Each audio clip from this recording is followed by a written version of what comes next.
Now, is it ever okay to cut a parent out of your life? Madam? New figures from Estranged People charity Standalone reveal more and more adult children are cutting off their parents to protect their mental health. As many as 8% of people have actively chosen to cut contact with a family member, and 1 in 10 have specifically cut contact with a parent or child. Young people are sharing their stories on TikTok using the hashtag #NoContactFamily. Can you understand that, Janet? Yes, I can, actually, because my own relationship with my mother was very, very difficult. From the minute I ran away from home, we had a very difficult relationship. I had a bad time with my dad too.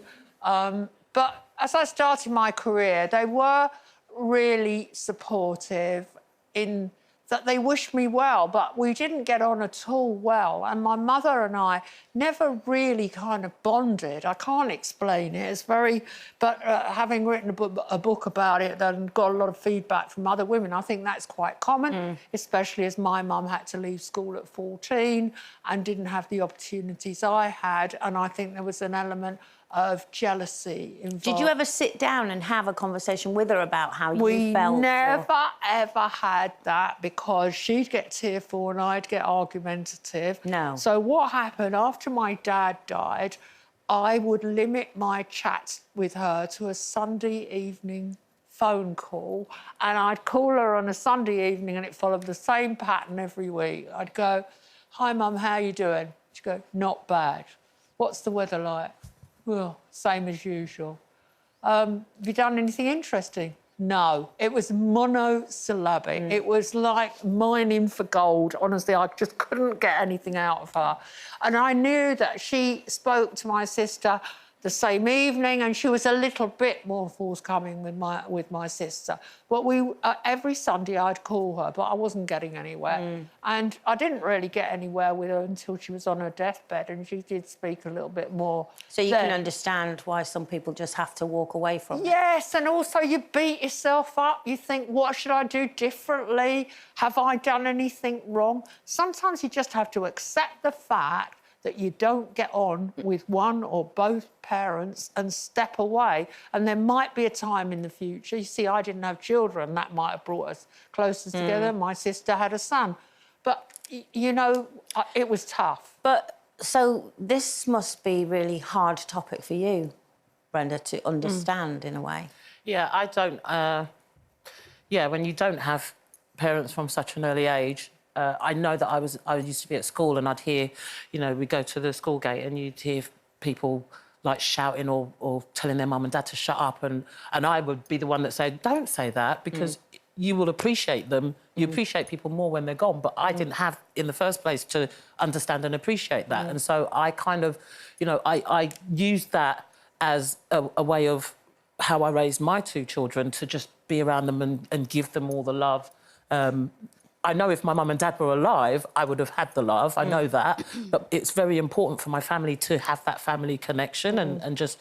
Yeah, so hearing that, it kind of saddens me, because I'm like, you know, I'd rather have something than have nothing. But it saddens me hearing that. If your daughter left home and she wasn't in regular contact with you... I couldn't actually abide by that. That's why she lives home and she's never leaving. But you know, it does upset me. Obviously, there's physical and mental abuse. I totally understand that, and I totally appreciate that. But you know, everything can be worked on, and it's once your parents aren't there, that's such a big hole. I think the problem is, as well, as your kids grow up and they get more independent, a lot of parents, in my experience, feel then that they don't have to parent anymore. And I think you have to parent even more when they're older, and that door always has to be open. Absolutely. You know, I had someone I know who she was an amazing mum when the kids were all little, and just amazing. I used to send my daughter around there. She was brilliant at crafts, what she'd cook with them, she'd do everything. And then they grew up, and she couldn't stand the fact that they just didn't need her on that level anymore. And she turned to alcohol. actually, and ended up now where the kids, as much as they tried to help, they've had to walk away because they can't help her now. But actually, when I look back, I think it's because she felt like she'd lost a job of her life, which was with her children.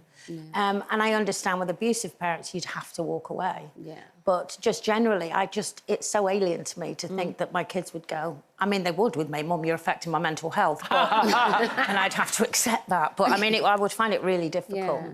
I just think it's, you know, there's a very fine line, because if whatever relationship, whether it's parental or family, is damaging you, you then have to I think you should step away from that relationship. If you've tried counselling and you've tried all of those things, there are just certain things, like you can choose your friends, but you cannot choose your family, right? So if that person, for whatever reason, you just come from different places, you look at life differently, you press each other's buttons, or you just don't get on, there's nothing that says that you must get on, right? You're different people and you're born into that family. Now, respect is very different. Having respect for that person, yes, I think you should have respect for that person, treat them with kindness, treat them with respect. But in terms of having a relationship and walking away from that, taking that decision for yourself, choosing, actually, my life is better without you in it, I'm happier without you in it, having that open conversation and saying, look, this relationship isn't working, I'm going to do life this way, I'll have respect for you, but this is what's healthier for me in terms of my mental health. Maybe you don't want to raise your children in the same environment that you know that you were raised in, and so you think it's better. That's your choice, and I think you should be allowed to make it. Yeah, I agree. Well said.